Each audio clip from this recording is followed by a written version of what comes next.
This program is a presentation of UCTV for educational and non-commercial use only.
My name is Nick Peterson, and I am the Vice President of Business Development for LifeCube Incorporated.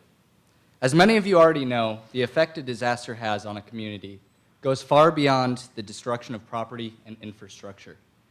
Of course, Santa Barbara is very familiar with this fact.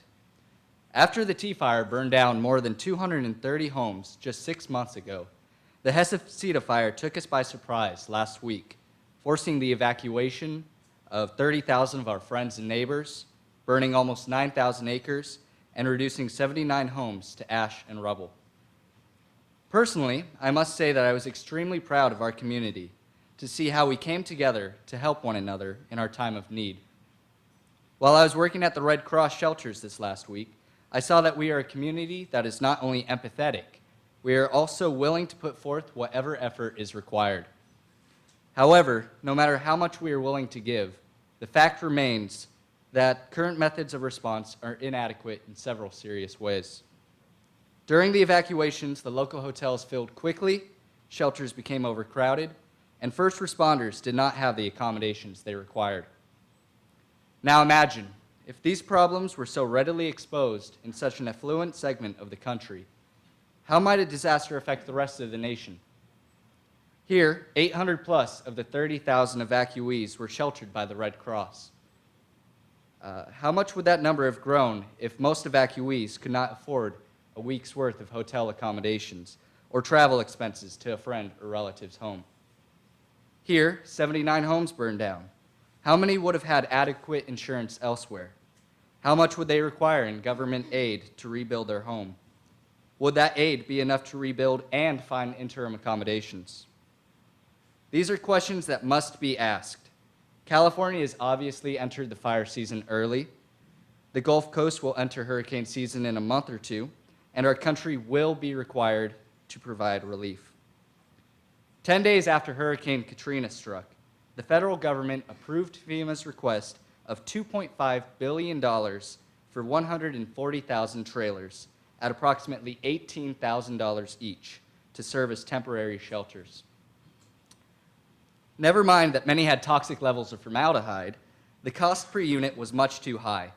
Drawing from an already strained federal budget, spending $2.5 billion on a temporary solution was highly irresponsible. Because so much money went towards supplying the victims with these temporary living situations, the budget left over for the rebuilding effort was meager, to say the least. So the victims were given a house, told that it was only temporary, and then offered little or no help to rebuild their home because the budget was already used up. Needless to say, many realized that they could do nothing because they lacked the resources. So they have continued to live in these temporary shelters for 4 years and struggle to even pay their bills. On May 1st, 4,800 families still living in these trailers were given an eviction notice and will be forced out at the end of the month. Where will they go? Clearly, the FEMA trailers were not a solution. They were a second disaster. But now, there is an alternative. I am pleased to introduce to you the LifeCube, a semi-permanent portable shelter that will dramatically enhance a dangerously out-of-date disaster relief industry. The LifeCube arrives as a durable 4-foot shipping container made entirely from post-consumer recycled plastic pallets. the shipping container unfolds to form a 12-foot square platform raised 6 inches off the ground. Inside the container is a table, end-user-specific equipment, and an inflatable tent with an included canister of CO2 that inflates the tent to create a 144-square-foot shelter. Unfolding the floor, inflating the tent, and securing it to the platform takes approximately 3.5 minutes. A shelter that can be established almost instantly in remote locations will eventually find many applications in a variety of industries. However, we have chosen the disaster relief industry as our point of entry due to the obvious customer pain and clear financial opportunity. To add to our credibility as a startup, I am proud to say that we have entered into a tentative partnership with the local Santa Barbara chapter of the American Red Cross. They have publicly endorsed our product as a preparedness, response, and recovery tool that addresses the unique problems of disaster relief. We hope to grow this local partnership into the National Red Cross, which will help us in penetrating a domestic market that consists of Direct Relief International, the Office of Emergency Services, FEMA, the military, local municipalities, corporations, and consumers. To use the Hestasita fire as an example, not only could life cubes have been used as overflow at the Red Cross shelters, they could have been brought to Earl Warren showgrounds or other safe zones around the perimeter to serve as either a mobile coordination center for CAL FIRE to manage the response or local sleeping quarters for the firefighters ending their 20-hour shifts. Had this happened, the response effort would have been more efficient while providing our first responders with the comfort and convenience they need and deserve. However, after response comes recovery. Through governmental aid, Red Cross assistance, or insurance coverage, those whose home has been destroyed by a disaster must keep the rebuilding effort at the forefront. The cost-effective pricing of the Life Cube will allow disaster victims to remain on their property in a comfortable shelter as their home is being rebuilt. The unit comes complete with a stable floor, table, food, water, communications, first aid, warmth, bedding, sanitation, and wash station. All of the required necessities to sustain life as a foundation is rebuilt. The savings the Life Cube offers will allow the focus to shift from temporary solution towards the permanent answer. Due to the uncertain nature of disasters, it will be necessary to maintain an inventory of units to respond quickly to, in fulfilling our purchase orders. While maintaining an inventory is costly, it will not be cost prohibitive for 3 reasons. First, a short first production run will generate a cost of goods sold of only $4,500 per unit. Therefore, a comfortable gross margin of 40% can be made while still maintaining a very competitive $7,500 per unit. Larger production runs, more efficient procedures, and strategic partnerships will reduce this cost further and increase the gross margin. Second, the inventory represents an investment. When a disaster is declared to be a state of emergency, the federal government will reimburse state agencies up to 93% for their equipment purchases.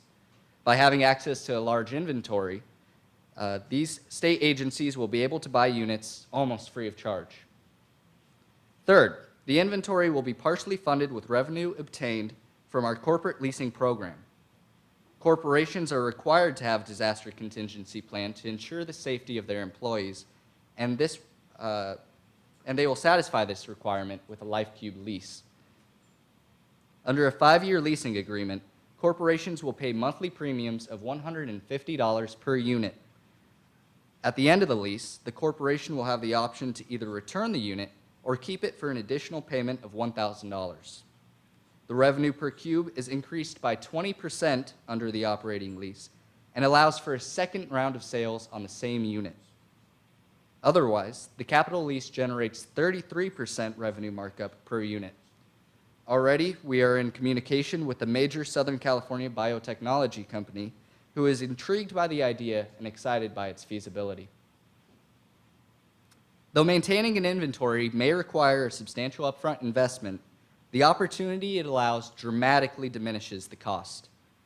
Based on comparable industry data and custom equipment requirements, we predict the startup cost to be $750,000.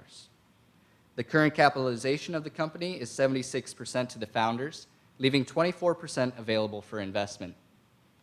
The founders are composed of the president, Michael Connor, the the Vice President of Operations, Brian Bargo, and myself. We are all working for sweat equity and eagerly await a capital investment to begin operations. Conservative financial forecasts indicate a loss in the first year when startup costs are carried over, but break-even will occur in the first quarter of year 2. Due to startup costs, we will postpone inventory of product in the first year, but beginning in year 2, we will inventory the equivalent of 10% of all units sold quarter by quarter. Sales and marketing expenses are 10% of the total revenue, while administrative and general expenses are each 5%. Cost of goods sold are expected to decrease, and sales are expected to increase as we continue to grow market share and tap into foreign markets in year 5. The LifeCube was designed to fill a need that is desperately lacking and potentially fatal to dismiss. Why we are still not prepared to respond to disasters in the 21st century in an efficient, timely, and complete way is anyone's guess. Thankfully, LifeCube Incorporated has the answer. With a LifeCube, help is inside. Thank you. You didn't cover the competition, so could you talk about competition and highlight ways in which your product is better than the competition? Okay. Right now, our competition is the FEMA trailer for the long-term solution. But for the short term, and sometimes it actually ends up being longer, certain places will set up a tent city. If you saw pictures from the earthquake in Italy, what they do is they will house hundreds and thousands of people in military-grade canvas tents. Now, these have no insulation, a floor consisting of either dirt or a tarp, and they come with no included equipment. There are also other competitors, as you saw in the business plan, such as Zoomro. Zoomro is an inflatable manufacturer, but again, they don't have any included equipment, and their focus is primarily on hazmat situation, decontamination shelters. So I would put at the top of the list FEMA trailers and canvas tents. And we fit right in the middle with cost and far and above with equipment. Have you had the time or the market research work done to contact kind of a diverse group of companies to find out if they would be interested in just, in a sense, stockpiling 4 to 6 of these? I'm thinking of somebody who might have a plant site. If something prevents employees to get there, or people who happen to be stuck there and can't get home, it would act as shelter for them. Have you talked to anybody about that? Just out of curiosity? I can't mention any names because it's still preliminary. Nothing's on paper yet. But we have been talking to a local biotechnology company. Oh, okay. And yeah, we're very excited about the opportunity that shows. What kind of requirement does such a unit like this have to have from a testing point of view to meet federal standards? GSA testing.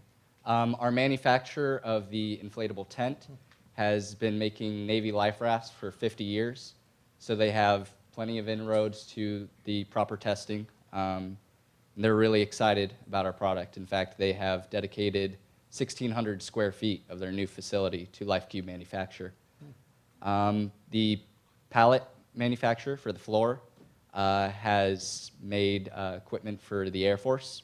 So again, they also have GSA testing inroads. But yeah, if we want to get into the military grade, we will have to have very stringent military specs. Can we do a little math together here? This is a working capital question. So $4,500 per unit for your first units you're going to build. So if I'm doing my math right, your $750,000 startup money is a little under 200 units.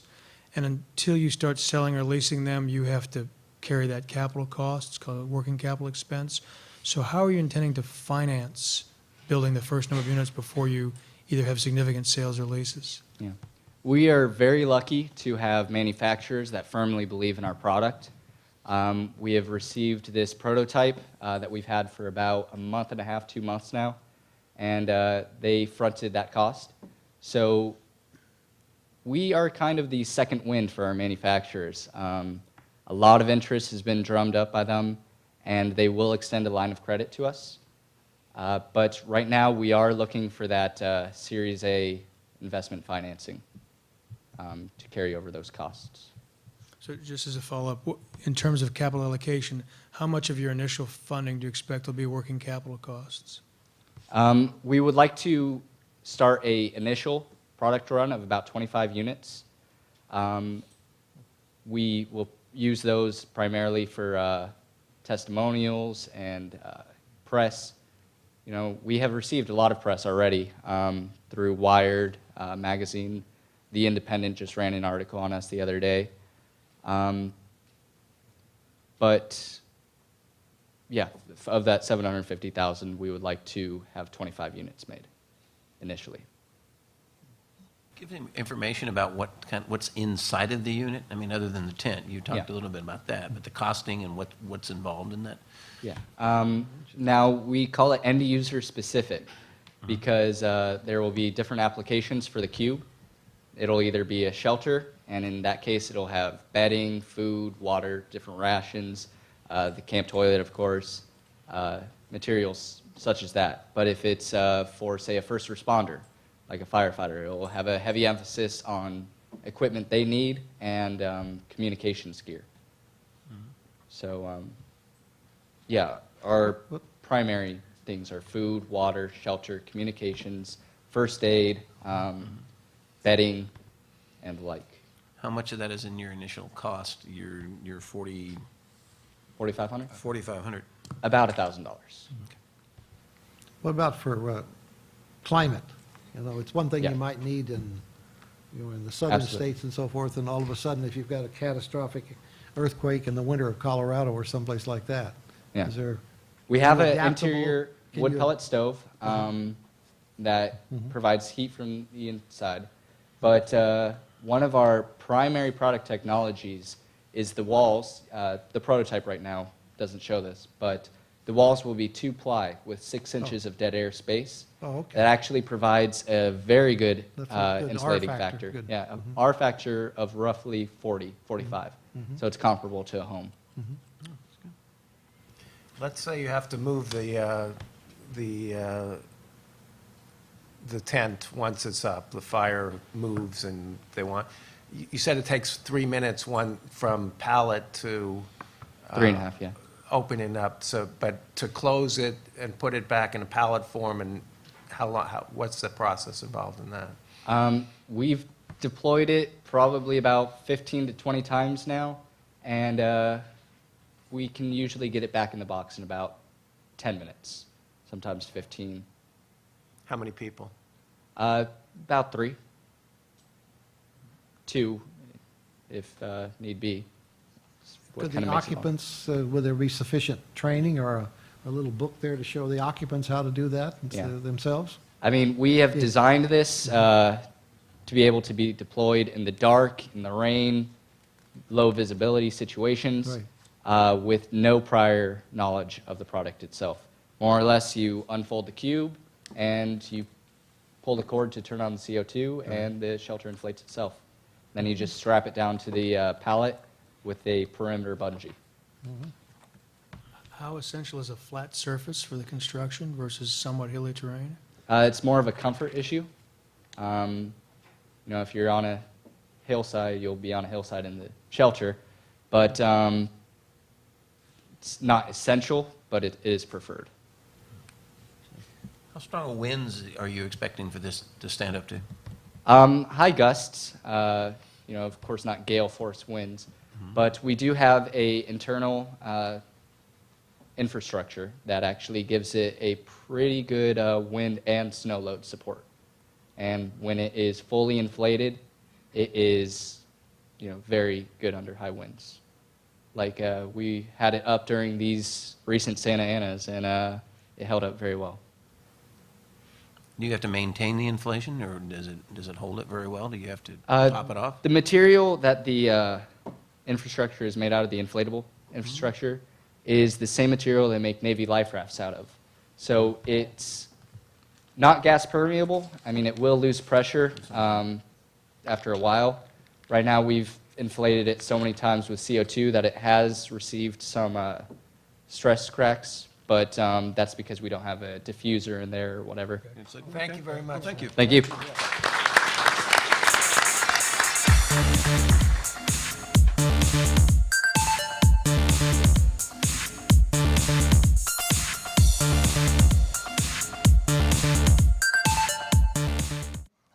Alexander Stanisic. I am Chief Technical Officer of ExcelMed Technologies. On behalf of ExcelMed Technologies, I'd like to thank all of you tonight for being here, including the audience and the judges. We'd also like to thank the Technology Management Program for providing us this outstanding opportunity. Tonight, ExcelMed Technologies will be presenting the Baby Beacon, an infant movement monitor that aims to reduce the risk of sudden infant death syndrome, also commonly known as SIDS. Every year, 2,500 infants die suddenly of SIDS. This equates to 1 death out of every 2,000 births annually in the United States. This makes SIDS the #1 leading cause of death for infants 1 to 12 months in age. There are numerous causes for SIDS. However, it is generally agreed upon that infant sleep apnea, the cessation of breathing during sleep, is the leading precursor to SIDS. The unpredictability of SIDS is a great cause of anxiety and restlessness for parents every time they put their children to sleep. According to a consumer survey online, 80% of parents are concerned about SIDS, while 90% of parents check their children's breathing patterns in the middle of the night. We at ExcelMed Technologies are aware that we will never be able to fully alleviate all the worries that parents have when it comes to their newborns.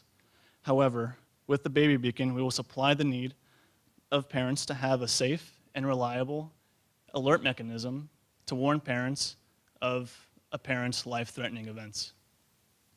Parents concerned with SIDS will be seeking a clinically tested device that does not restrict monitoring just to the infant's crib. The Baby Beacon will be the clinically tested and portable monitoring solution that parents have been looking for and that they deserve.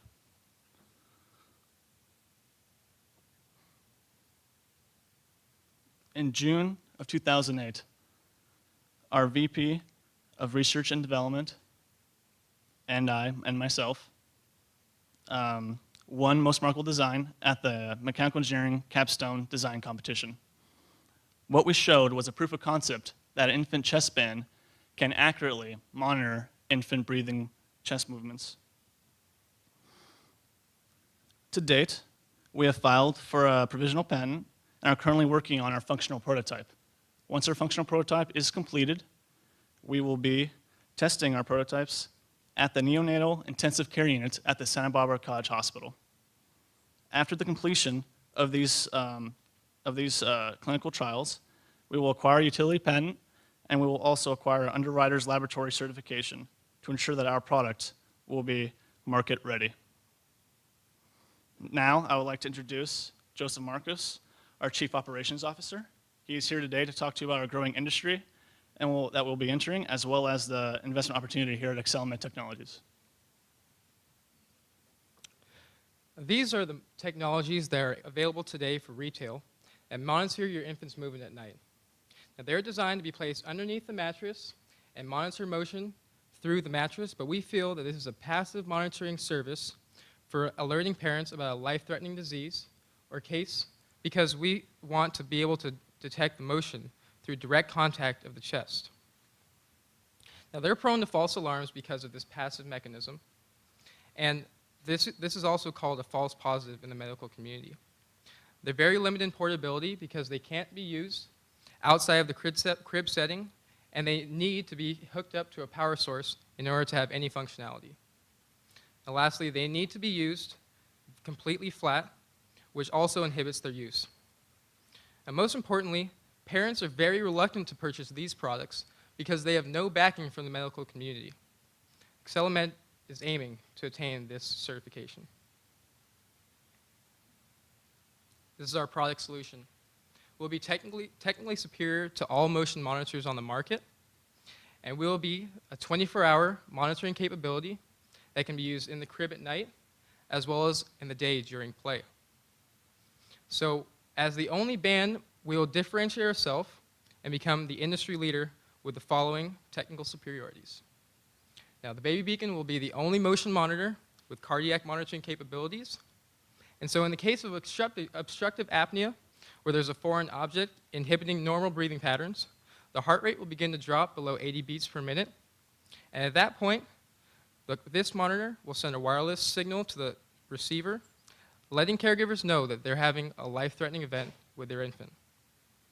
And secondly, the baby beacon will be the only motion monitor that is 100% wireless. It's a freestanding band made of neoprene, and it's highly elastic, durable, and non-allergenic. Now, our third competitive advantage is that our receiver is placed on this docking station. However, it merely holds the receiver in place. It's easily worn as a watch or put around your neck like a necklace, and it provides a radius of about 300 feet of activity space. And the alarm will also sound if the caregiver exceeds this radius. Lastly, and most importantly, the baby beacon is planned to go into clinical trials right here in Santa Barbara's neonatal ICU. This will show our parents that we are the reliable source and preventative solution for life-threatening events. Now, the baby beacon will be entering a $6.4 billion industry called the baby durables industry, and there are also the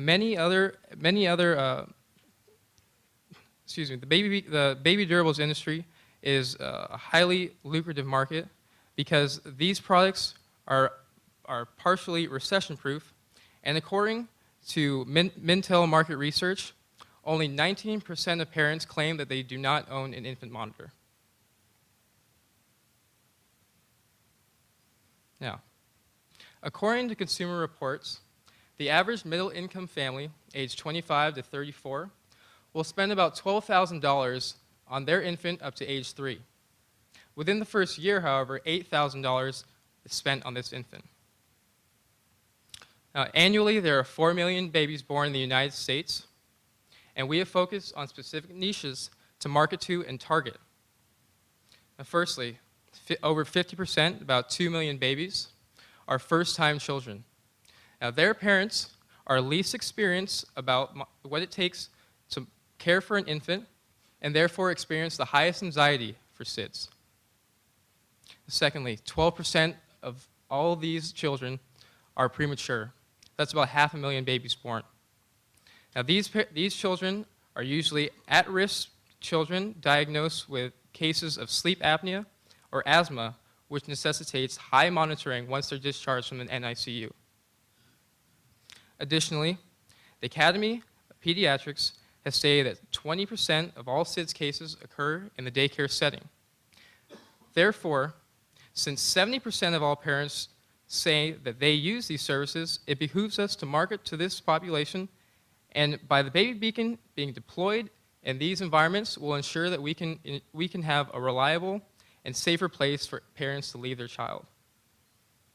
Lastly, friends and family become an instant advisory board for expected parents about which baby durable products to purchase, and they often become a potential purchaser of our product through infant registries and baby showers.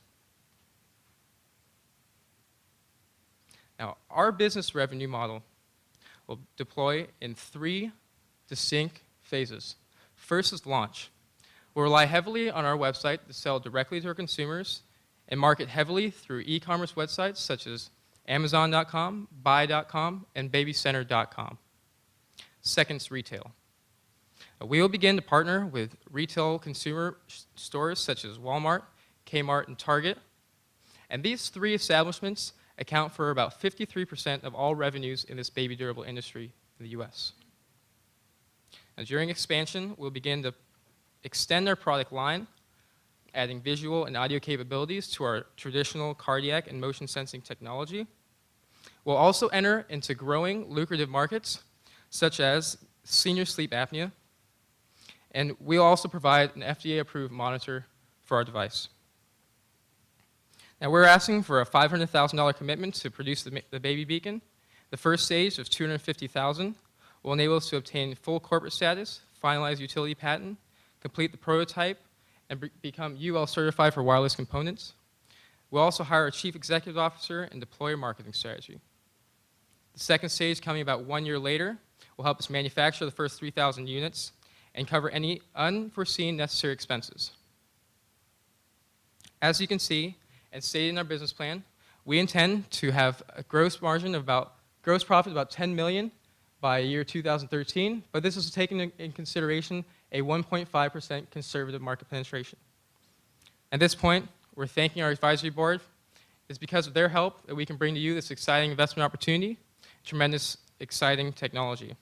Also, thank you to Dr. Turner, our principal investigator, for our clinical trial, as well to Cottage Hospital's neonatologist, Dr. Barkley, for overseeing this clinical trial. Now, the baby beacon will save infant lives and will be the signal for infant safety.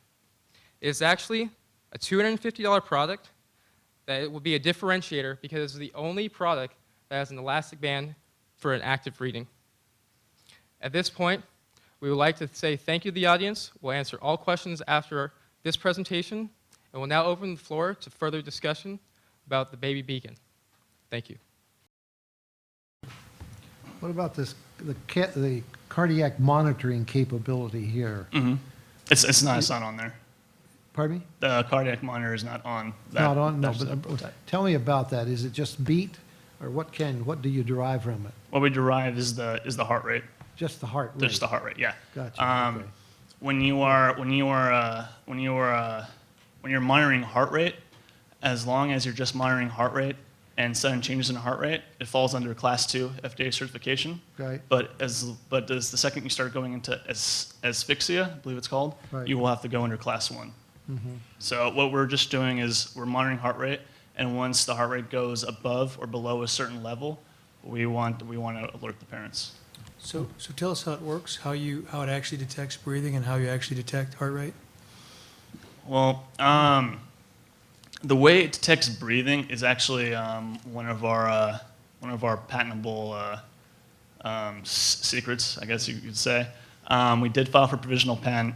What the sensor does do, it just detects the motion of the infant's chest, and once the motion succeeds for 20 seconds or more, the parents are alerted. Now, the heart monitor is a totally separate sensor that just takes into place heart rate. So you have two different sensors working, one for breathing and one for heart rate. So that ensures that no matter what kind of apnea hits the child, whether obstructive or central apnea, the parents will be alerted. One of the issues, your competitors' analysis is that none of those are in contact with the baby. This product Yes. is in directly contact. Do you see any safety issues related to that? We're using it for infants from ages of 0 to 12 months, and we've had concern in our market research that the baby's going to roll over on top of it, but a baby from 0 to 8 doesn't really move much, so we don't see a problem with that.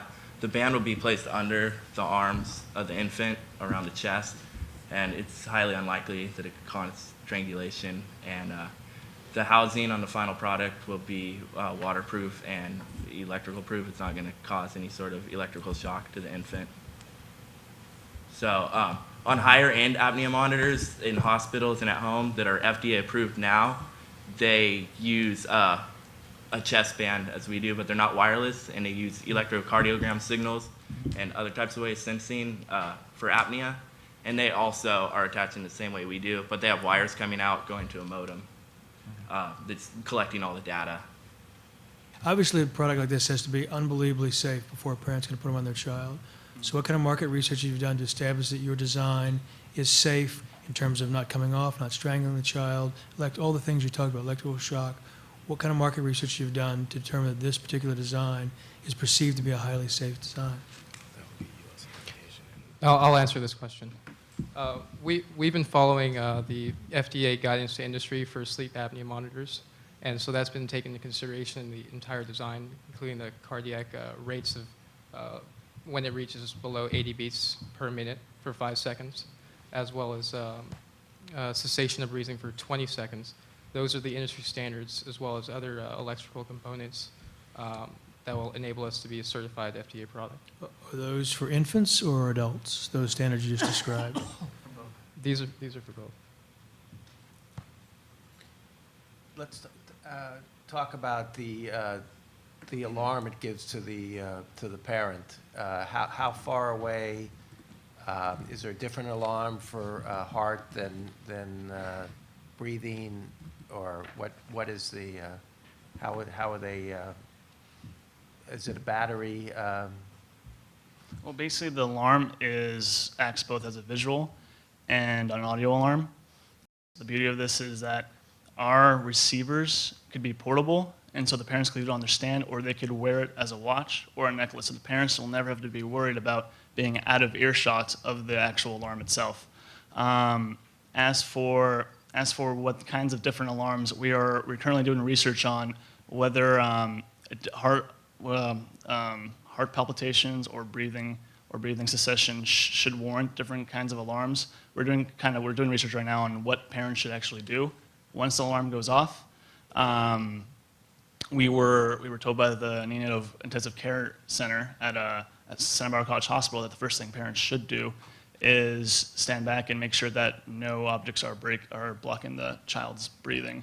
So, I mean, both the heart and the breathing monitor are both made kind of just to make sure that the baby is functioning. So, we're still trying to look into that. What's your predictions and cost and time frame for UL approval on such a product? Did that right? We're not going for FDA approval. No, I said UL approval. Oh, UL approval. We estimated around, I believe it was around $25,000 that it would cost. And we were going to approve it around October after the entire design of the product was completed, and we could patent it, file the utility patent first before we send it off for UL certification. You mentioned you're somewhere in prototype. Can you give us a little more color around that? How far have you gone in prototype development? What kind of testing have you done? Sizing, performance? We've programmed the logic used inside of like microprocessor type of thing. We used a field programmable gate array and a program quad cordis to hook up our sensor and write computer code that simulates electronics for how the alarm will go off. And on a computer program, we can change how long motion stops before an alarm goes off. And we've done things with that, and we tested sensitivity.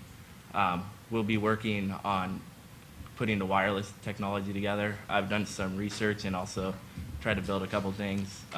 Not very experienced in mechanical engineer, so I've been working on learning about wireless technology. Working on that. Once we get the wireless technology, we'll integrate the motion sensor and then the cardiac monitor, and then we should have a functional prototype by the end of July. Just assuming you have an experiment on your own younger brothers and sisters, have you tried this on some living creature to see how it works?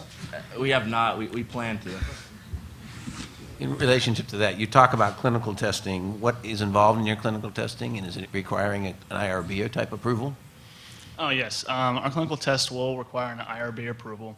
Our product is listed under non-significant risk, so we won't have to let the FDA know that we want to conduct clinical trials. Okay. And if the IRB sees so fit that we are non-significant risk, then they will allow us to test in the neonatal intensive care units.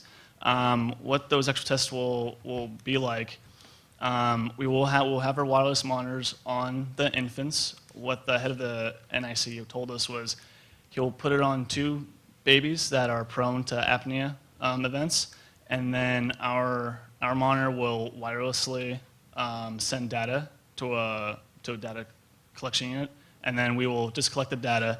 And as an apnea event happens, our monitor will note that, but will not send out an actual alarm. And we will get the data from their current monitors, and we will look at both the hospital monitors and our apnea monitor, and ensure that we are indeed detecting apnea events. You said that this will be around the baby's chest or around the arm? Around the chest. So if the baby is sleeping on his stomach, it seems like there'd be discomfort. Oh, yeah, that's one thing we didn't mention. Studies have shown that laying an infant on its back reduces the chance of SIDS. Like a few years ago, someone suggested to lay your child on your back, and it significantly reduced the amount of SIDS cases. So in our instruction manual that come with the product, we're going to suggest that you lay the infant on its back. It's a second safety measure. I would also like to add, as of 2003, there is a new national campaign for the Back to Sleep movement, which highly suggests for healthcare practitioners, also daycare centers, and parents to place their child on their back for sleeping. Thank you very much.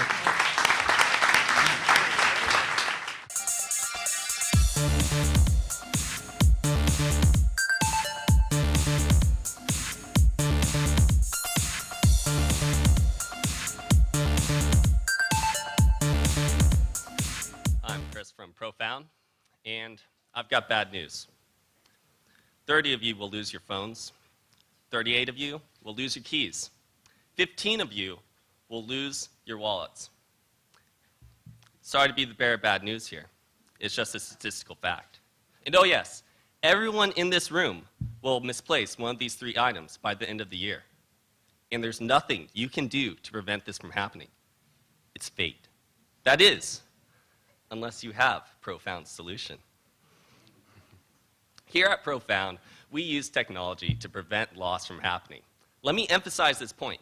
There are products out there that will help you locate your items after you find them. We guarantee you will never lose your items. It's like applying sunscreen versus using aloe vera to a sunburn. We prevent loss in item misplacement. Let me show you how we do it.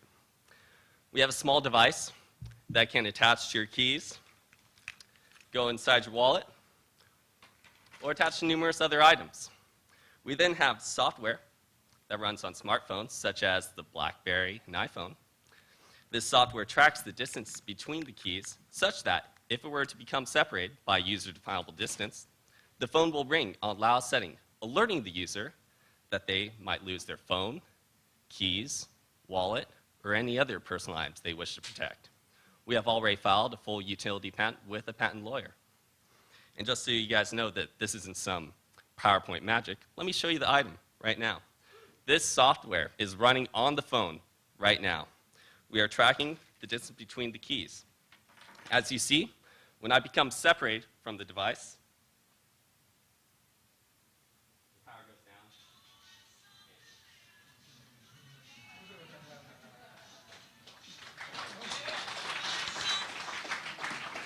Just a little always something there to remind you. Now, just for a usage scenario, here's our fun friend Frank. Now, unfortunately, Frank is not a Profound customer. And he's going to pick up his boss from the airport today, where his boss will call him on his BlackBerry, giving him the time and place to pick him up.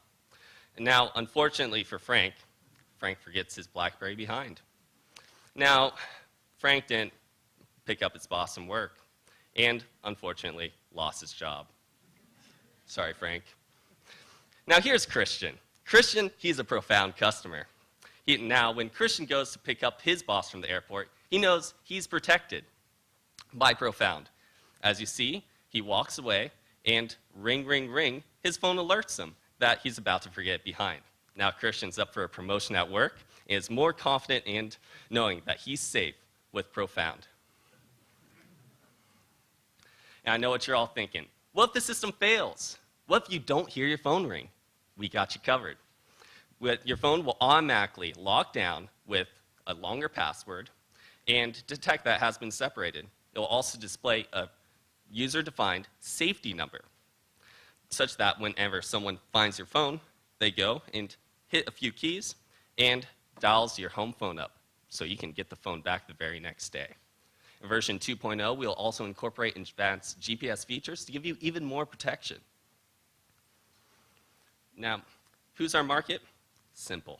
Anyone with wallet, keys, and a smartphone. Right now in America, there's 66 million smartphones, and this number grows every day.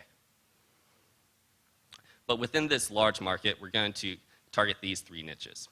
First is loss-prone smartphone users. These users lose a phone once every 2 years on average.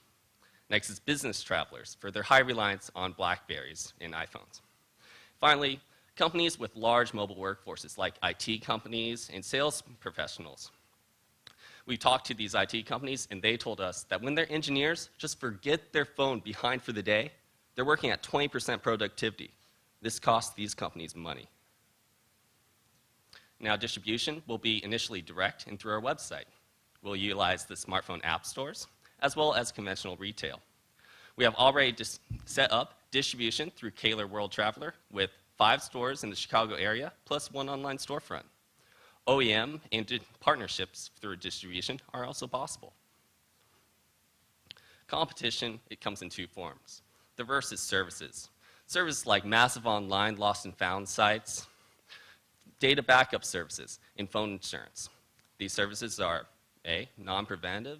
They don't help you if you just merely forget your phone at home. They're complex and difficult to use and inherently slow. Next type is low-carrier devices. These devices currently utilize GPS and RFID to find your items after you've lost them. These items are expensive, they're bulky and require you to carry an additional item, and their maximum battery life is 1/8 of our minimum battery life. We realize that we will have new entrants into this market, and we're going to outline a strategy for a sustainable competitive advantage. Number one, we're going to focus on our software being incredibly easy to use and easy to install. We'll use the time-tested strategy of carving ourselves out a market niche in business professionals and heavily marketing to that niche, blocking new entrants. We'll utilize software updates to make sure that our product is ahead of the competition. Here's our 5-year financials. You see that in 5 years, we have an EBIT of 85 million. You notice the gap in revenue between years 1 and 2. This is because in year 1, we're selling direct and mainly focused on product development, while in year 2, we rapidly ramp and scale to nationwide distribution through retail. Now, yes, these numbers may seem daunting, but after 5 years, we've sold a total of 11.3 million units, capturing 7.8% of our target market. And yes, we are confident in our business, but we are also realistic. Cost of goods sold for 1 unit is 2 tracker devices plus the software. It's $15.18 to us, where we sell it for an MSRP of $79.99. We came up with this price point through customer surveys done and based off of competitors' prices. Now, this table shows our price point sold to each of our distribution, and we have wide margins here for more price flexibility. And this is our funding timeline. We start out with $210,000 in friends and family. During this time, we're going to do product development. We're going to get the required certifications to release the product. We're going to recruit a management team, and we're going to get more intellectual property to protect us. During this time period, we'll be able to release an initial alpha product. Upon attaining this traction, we'll be able to raise $900,000 in angel VC capital, where we will continue product development and prepare for year 2, where we rapidly ramp. Now in year 2, we take in $7 million in a capital injection, ramp up and scale to nationwide distribution through 2 retail chains, and we'll utilize this money for heavy marketing and also form these strategic partnerships with those OEM deals. That is so important. Our team is currently a team of geeks. Christian Smith is a mechanical engineer working at Tyco Electronics. Tyler Crane is getting his master's in computer science, and I'm currently an undergraduate electrical engineer. We have a recruited, experienced entrepreneurial advisory board, and we'll be bringing on an experienced management team to take this business to its maximum potential. The one point I'd like to make about the current team is that we're 3 engineers. We can make this alpha product, and we have proven this today by showing you a prototype we have made with $0 in capital funding. So when choosing what is the most fundable idea today, consider these 5 things. Number 1, we have shown you a functional product prototype. 2, we have filed a full utility patent with the patent lawyer.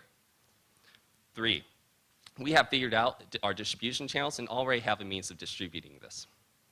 4, we have an entrepreneurial advisory board to help us in these early stages and recruit this management team. And finally, time for audience participation. Who here will buy this product for themselves or for a friend? Please raise your hands. We have customers who want to buy this product. So, in the end, Profound isn't about a business plan, a product, profit margins. It's about serving our customer and taking back that time spent searching for those keys in the couch, the wallet in yesterday's pants, the phone left on the kitchen counter.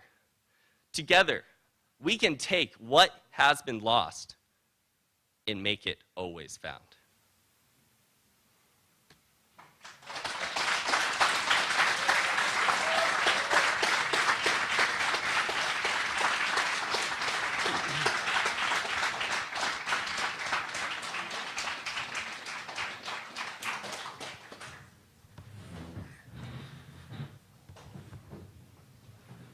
very exciting presentation there. What is your sort of, you mentioned you need to get certification release for your first product. What is that? So we have the initial Bluetooth certification because we're using Bluetooth and ultra low power Bluetooth to be exact. Okay. Then we have certification through each of the app stores. We're going to be first going through BlackBerry. So we just need certification for the BlackBerry app store to sell it through them. It's a matter of improving our software and make sure it's bug-free. Apple is a little bit more stringent. That's why we're going after them in the next phase, after we get BlackBerry, because they also require that our hardware also be approved, while BlackBerry does not currently. Can you tell us a little bit how it works? Tyler? So we have software running on your smartphone, and we have a small device that you're going to buy. The two devices come as a package, and the devices are running ultra low power Bluetooth, and it's running on the Bluetooth connection already built in your phone, asking for the signal strength, and once the signal strength, we have an algorithm to check how strong the radio is, and once it reaches a certain level that the user can define the distance, the phone will ring, and you can attach as many devices as you want, set whatever sound files you want so you can distinguish from the devices and make sure you know what you're about to leave behind. And how many different devices can you put that on, two? It's determined by the Bluetooth PicoNet size, which is currently up to, I think, 50 devices you can track simultaneously through one Bluetooth PicoNet. But let's say in your example, you have it on your keys, chain, and your phone. Mm-hmm. I usually keep those together. So if I walk out of the house or if I somewhere and I misplace my keys and my phone, I'm busted. Can you walk me through your wake up? Because it helps me. Well, I know whenever, when I go to bed at night, I take my phone out, my wallet out, and my keys out and put them together. Great. So you all put it in the same place, In right? the same place. But So if I walk out of the house and don't, well, I would know because I don't have my keys. But if I took a subway to work, which being green I will start to do once LA has a subway system. If I took a subway to work and then it wouldn't work because I'd walk out of the house and because they're all together, you wouldn't have any way to let me know. And there's, with our device right now, if you forget all three items or lose all three items at the same exact time, we can't help you because it fails. But you will be forgetting your wallet and your keys. And so for looking at people driving to work, they'll be notified because they take their keys. Right. And if you need to buy anything or need your wallet for anything at all, you'll have your wallet on you. But if you forget all three items, and that's correct, everyone sets it on the same place when they go to sleep. So we can't help you there. But as far as thinking about losing all three items at the same time, people have thought about this, and for men at least, you have your keys and your phone in your front pocket and your wallet in your back. Your chance of losing all three items at the same exact instant are very slim. And then we found that actually women, we were concerned because they have everything in their purse, but women typically do not lose their purse, actually. This is something that wasn't clear from your business plan, was this issue of, how does a phone know it's lost? So what you're saying is you have to carry one item, whatever it is, on you at all times in order for this to work. That is the idea, and the idea is that you'll always have your keys or your wallet or with the phone on you.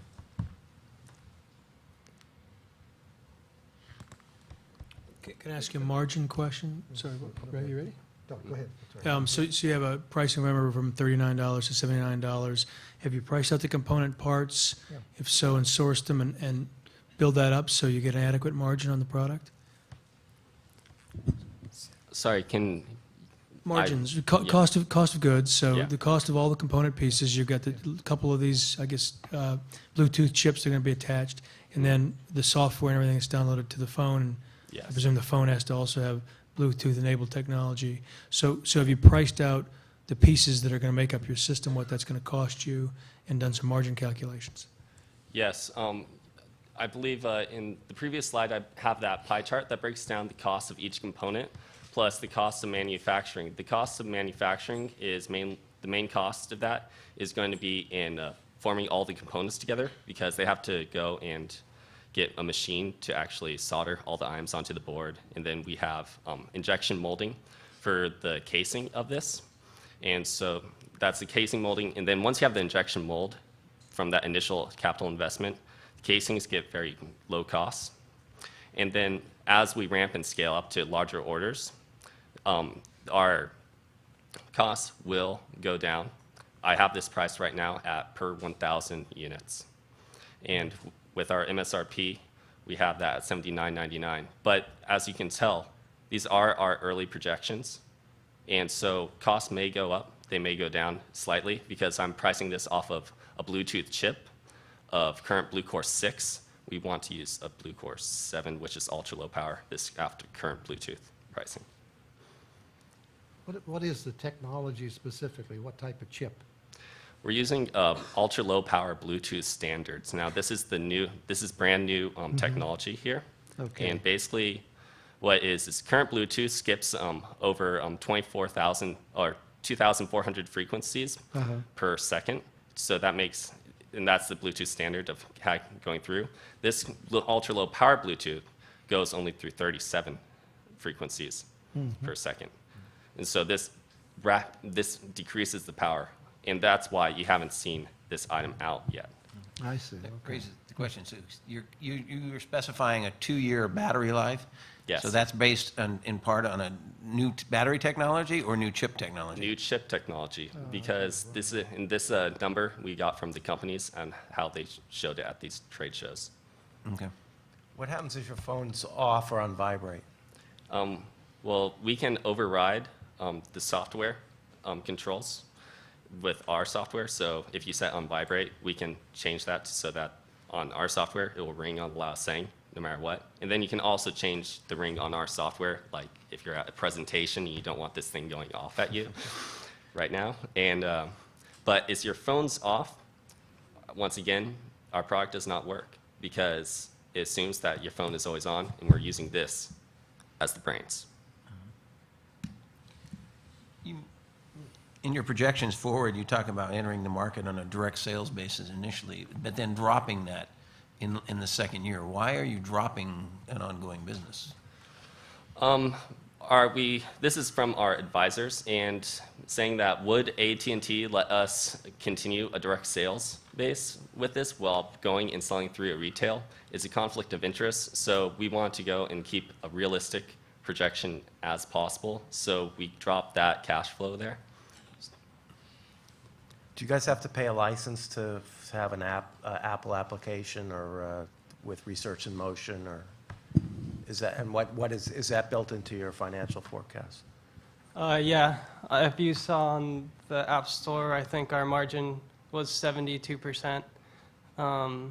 So yeah, they do charge, Apple charges, I think 30%, but through BlackBerry, we can sell it on our own and license ourselves, but still distribute through their App Store.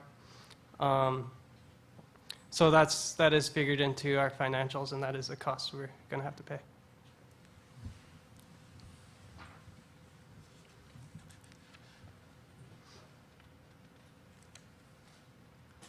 Talk about where you are right now in prototype design, beta testing. Where are you actually in the development path, and what are the critical kind of technical hurdles you've got to overcome still? Right now, Tyler is making all the software right now. As you can see, this is not a BlackBerry. This is currently a Windows mobile phone that we have designed it for the initial product, just to get the proof of concept going. They were going to switch gears now and develop for the BlackBerry for the software. I'm currently making the device and getting all the components right. And so first, it's going to be normal Bluetooth with a larger battery size, and this initial product release will be out to mainly friends and family, so we can get the customer input and what they get like and not like about the product. And then when ultra-low power Bluetooth releases, we incorporate that in and release that product and then scale. What's your time frame for that release of the low power product? It's forecasted in October by Nordic Semiconductor and CSR. That's the availability of the product or your finished product? Oh, that's the availability of the chip. We forecast that our finished product will be in January of 2010. How easy is it for the user to change the amount of space separation before the phone goes off?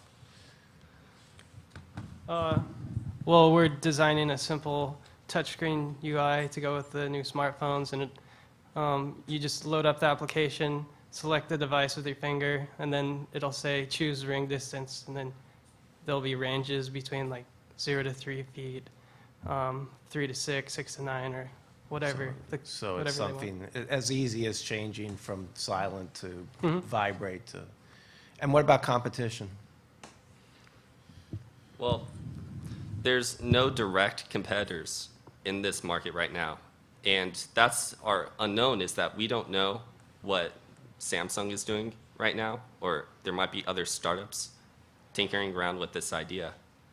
That's why we've outlined a strategy for our implementation, and that's why we believe that bringing on an experienced entrepreneurial team is so vital to our success. And as far as the current competition, we have those low-carrier devices are the most similar to us, and you have to carry an extra device to track your items and make sure you don't lose anything. But it's kind of a catch-22 because then that's just another item to lose. So we have a clear competitive advantage, and those products have won multiple awards for their design. I noticed in your business plan you talked about insurance as a possible competitor. I would think that if you went to one of these phone insurance companies and pitched this to them, they would give discounts if clients, if buyers. So I don't see them as a competitor, but I see them as someone that can be a gateway for you guys to sell. We absolutely agree with you. Do you have any idea what the maximum range is on this at this point?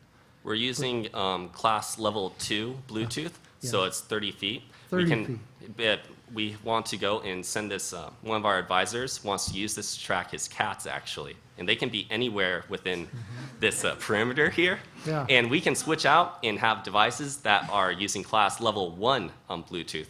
So this goes out to 300 feet. It's a trade-off between Right. battery size. Battery, yeah.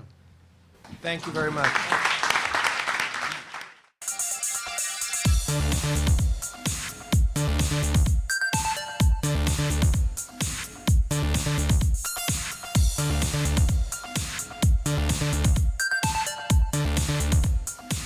So we are Screen Price. I use Shivani, Travis, and me. I'm Freddie. So let's get started. Here you can see in the picture an employee of a retail store. They receive every single morning a list of all the prices that they have to change in the store. That means that they go with this tool that you can see in the circle in the picture, and they go around the store looking for all these prices. So they print out the paper label from this tool and remove the old label, paper label, and stick the new one. The thing is that, as all we know, there's not just one label. There are tons of them in a retail store. And actually, there are thousands. And we think, that's not cool. That's not cool at all. That's not cool? Why? That's not cool because there are 1,200 change prices per week per store. That's a lot of ink. That's a lot of paper. Also, that's a lot of time. 1,300 hours per year per store. That's time. Also, $37,000. So it's painful for your pocket too, per year per store. So we thought ourselves, what if we use that cool technology called electronic paper, and we could build electronic label. So we could stick it in those shelves for every product and stick it on the shelf. That's cool. So We just imagine that we have an employee in the headquarters of, I don't know, Albertsons or Safeway, and they log in the software. They look for the location of the store, they look for the product, and they set the new price. So wirelessly, controlling from the computer. We send all this information to the screen, to the electronic label. So before it was 150, now it's 120. No ink and no paper. So we're going green. That's cool, again. So what are we offering? The basic thing and the most important, it's strategic benefits for our customers. Why? There's no more price errors. So the price you will see in the electronic label is the same price that you will see when you check out all your stuff. Also, they can play around with that. And if they see, okay, Wednesday morning, there's not a lot of people in the store, so they can do the happy hour, or they can get rid of the products that are about to expire. And instead of getting 0, they would get like 1/4 of the price or something like that. And again, no waste of ink and paper. Also, we're helping to cut costs, especially in labor. And our estimates is that they would break even, like return over investment 100% within 3 years. About our business model, of course, what we want to do is to lower the barriers of our customers. So we would charge modestly for our hardware, for our electronic labels. There will be a 20% margin, $16 will be the estimate of the price per unit. What we want to do is go for the recurring revenue. This is the software, $5,000 fee per store per year. And that is what it's going to make sustainable our business in the future. So about our product, we will be able to show a definition with a brief definition of the product with the price, so the people can relate it easily. Also synchronize their database and the spreadsheets, so they can handle it easily, all the information that they already have. Customize the electronic labels in size and in colors for big shipments. That's the coolest thing. Since we're using low power consumption energies, electronic paper, and the wireless protocol that we are using, we could power up all these devices without batteries. And also, we should be able to show graphics and pictures, so it's more appealing for the customer. We don't just care about the retail store. We care about the final customer, because if the 7, the electronic shelf label surpassed $65 million. There's an estimation through 2012 of 17% of growth. We would target for the first 5 years of the product life, 770 stores. And that's translated in financials forecast. If we hit that target, we will break even within 2 years, 0.5. And by the 5th year, we will be with an EBITDA of $10.7 million. What do I have to buy? Say I'm going to put it into a 7-Eleven, and I'm the manager. What do I have to buy from you to get started? The software? All the parts. Why do you have to buy it? Yes. What are the pieces I'm going to buy from you to set the system up to get started? Oh, the labels, the electronic labels, and the software. And this Zigbee device you mentioned, I've already got that in my Yeah, store? it's in it, yeah. It's in the labels? I don't think so. But, I mean, the label has a receiver for it. Right. Yeah. What do you have to hook to your computer to make it transmit to the label? It's wireless. Oh, so it's just a wireless transmitter? Yeah, it's wireless. I mean, the store will have a computer, and we have the transceiver from there, and all the electronic label, it's wireless. So it's the same. So we just stick on the shelf. How much distance will that carry in a store? I mean, would you have to have sub-transmitters or? Actually, the protocol that we're using, it has a range of, I think in meters, I'm sorry, it's 100 meters. 100 And meters. can go through pipes and everything, so it's not a problem. Okay, so not a problem. I'd like to ask about, I don't know retailing, I don't know consumer products very well. All my life has been in technology. Is it factually true that there are that many price changes Yeah, that will actually, occur? You've done research on this yeah. Fortunately, we got a contact from the former VP of operation from Safeway, and the lady gave us a number and how many price changes per store in Safeway. And we mentioned that in the appendix of the business plan. Yeah. Okay. And I think the price, I think there, I cannot remember exact number, but it's around 521 per hour or something like that. I cannot remember exact number. But Sorry about that. they only have about 7,000 to 8,000 items. I thought a typical store. Is that correct? Am I wrong on that? You mean 700? Yes, in a large Safeway store, we'll only have 5,000 to 7,000 items. And what you're really telling me, or what I'm getting from this, is that you have price changes on well in excess of 10% every day. Yeah. I just don't quite, I don't know the business. Maybe that's what's wrong. I don't know the business. actually, our numbers is, we have numbers that there are more than 7,000 labels per store. Well, I would believe that. I have one. And of my yeah, neighbors- there are a lot of, I mean, there's that comes from the source that we have from Safeway. Okay, Right now, she's a VP of operations from Long Drugs. right. So it's a pretty, she Large gave number. us a lot of information. It was good information. I never, until I read your plan, I'd never had given a thought to electronic labels, but I think in 10 years, that's probably what everything will be. What stuck out to me is security. So I'm sitting in Walmart headquarters in Arkansas, and I get mad at my boss, and I'm in charge of changing the watch prices. So I'm on my way out, and I say, okay, instead of Rolexes being $10,000 at all the Walmarts all over the country, let's have a fire. Let's see what happens to inventory for the $10.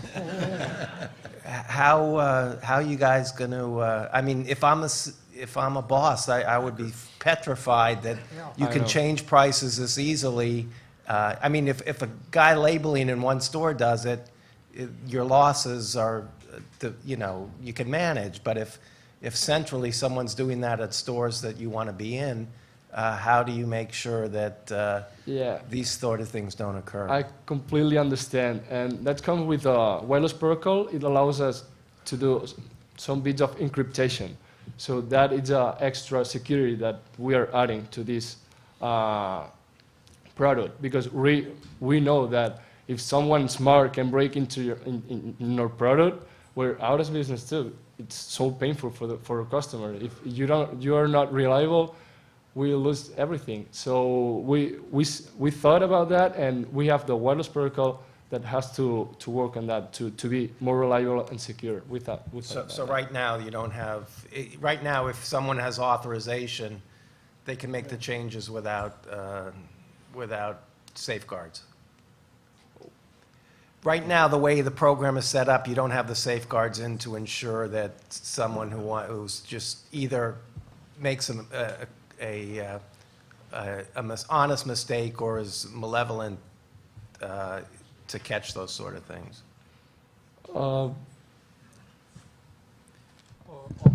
Our software, if you want to use that, you need to log in first. So you will give in a username and a password. So that's the first part. You can protect the benefit of our customers. Yeah, the idea is that keeps track of everyone that access to a software. It has to be in the list of the people that has the authority to make those changes. I didn't understand. I'm sorry, the question before. You're saying on the individual use of security, you can encrypt the signal. Yeah. So that's ability to gain. So from hacking, if somebody else hacking in through your wireless system, encryption could do that. What's the size of this tag? What are you predicting the size of the actual tag itself? The thing is that the size should be like 5 inches. And also, what we're willing to do is like not have just one size, but like 3 sizes, because we have to be able to show enough information to make easy to the customer to understand everything. But with the thing is that there are also some labels that the letters are so small. So we have to come up with something that the letters are big enough to the people, like easy to understand, and see all the features of the product. And one major point is that we won't have to scroll down all the information. So it's just one spot. In one spot you can see the price and the letters. So it will be like this size of 5 inches or 6 inches. It will be the size. What's your competitive pricing? What's your competitors out there for now? I think the cheapest product is Altier. They're a company in San Jose, and their product, the cost of their product is $5 per piece. And I think they are going to give 30 to 40% of the gross margin of their product. It should be around $8 per unit. That's the cheapest one. And there's a few competitors. It's another competitor in UK called ZBD Solution. Their product, I think, is the best product so far in the industry. And they charge it around $20 or $20 to $25. It depends on the size of the product and also all the information. And they just have the pilot run with a UK company called Tesco. Yeah, I think it's Tesco, and they provide multi-size product to their different shelves. So they have different price, and I think that's a cheap competitors, the price of our competitors. From your competitors, what are their marketing strategies? You talk about various things. It seems to me this ability to change prices rapidly versus saving the money of changing the prices seems to be a key marketing item. Are they marketing to that, or can they even do that? I think Altier, they are in trial mode with the 2 US food chains. And what they are trying to do, I think they have a long-term relationship with that 2 customers. So they have run the pilot run with those 2 chains for a while. And I think their marketing strategy and their marketing effort is actually on the synchronized pricing strategy. So it's actually what we are doing. But ZBD, I think ZBD, their competitive edge so far is on the best hardware. They provide the best label. And they're also using e-paper technology. So their display looks very pretty. And they get a lot of good feedback from the pilot run in Europe. Yeah. In terms of system development, how far along are you? For example, have you done a demonstration in a store of some sort to show how it works? If not, where are you in the development stage? Sadly, we're working on the first phase of the prototype. We have the transceiver, but we're working on to get the sample, the engineer sample of the e-ink. And sometimes when students are asking for engineer samples, they don't take you for real, and it's hard to take that. And we're working on that. Once, with the engineers that they are in our advisory board, they're just maybe overconfident, but they're like, man, if you give me an engineer sample by today, within 1 week, we have the prototype. But we need the engineer sample right now. Do I understand that this thing does not require its own battery? So how is it powered? Yeah, that's the long vision. Right now, there's a technology called energy harvesting that if for devices that they don't spend a lot of energy, that would be our device. It's low power consumption. We could power up wirelessly. So you're transmitting the power over the wireless system. Yeah, and also for our product, we are using ZigBee technology and the e-paper technology. They are both, I think they are both low power consumption. So that can validate our assumption about we can power up wirelessly. Yeah. In your business plan, and you did a good job of detailing the strengths and weaknesses of the competition, and one of your strengths is this harvest energy. What's to prevent your competitors from going to this technology also on the energy? Actually, I don't know. Yeah, that's the best answer because I could say, yeah, once we get the prototype, we will patent it. But that doesn't mean that they couldn't do it without another way to do it. So yeah. I think currently all the technology we are using are pretty new technology, both e-ink technology and also Zigbee technology. So if they want to imitate our product, they have to change a lot of things about their product development. So that means they have to give up what they have right now and to reinvent another product, because you need to redesign and also develop the product to integrate the what we mentioned here, the power harvesting technology to the product. One of the concerns in reading in your numbers and stuff is the very low margin you have on your product, on the actual label itself. Can you address this? Is there ability to increase that margin significantly? Currently, I think in the first few years, what we are trying to do is that we're trying to lower the barrier to apply our product, and therefore we need to earn some customer first, and then we earn our reputation in the industry, and in the future we can integrate more features to the product, and then we are going to charge a higher margin based on the feedback from our customers. I think, but in the first few years, I think the most important thing is that we need to get the customer first, and then go to the next step. So just as a follow-up to that last point, it's a marketing question on your go-to-market strategy. If you've done market research, what do you think you're going to need to do? You had some very large companies like Costco up there. What do you think you're going to need to do to convince one of those large customers to adopt your system? Free, yeah. I think I did a research about the decision process of those companies, and if we want to get contact with them, I think direct sales would be the best way. And in the first phase, and what we are trying to do is that we are going to send a few demos and also the free samples of our product to their headquarters to and try to contact the CFO and also the CTO of those companies to convince them to let us to give a pitch to them. And then if they allow us to give a pitch, we will bring our prototype and also our software to the headquarters to show how they work. And also another thing, we are trying to approach them. We are going to bring our product to the 2010 International Electronic Consumer Shows. There's a trade show in Las Vegas, and at that time, our target customers' representative is going to be there to find the product that fit their approach. So at that time, if they show interest about our product, I think that's another opportunity we can approach them. So far we have these two things. And I think the last one we can do is just try to connect those industry analysts and the industry journals about the retail technology to let them know what we are trying to do. And hopefully, I think each of our target customers, they will have someone to read the journals every week, so they can take a look at our solution and maybe show interest with us. Yeah, I think this is three marketing technology. We're pretty sure also that once we connect with all these, because this is a decision that it's about a CEO decision when you have to install, this is a pretty important investment.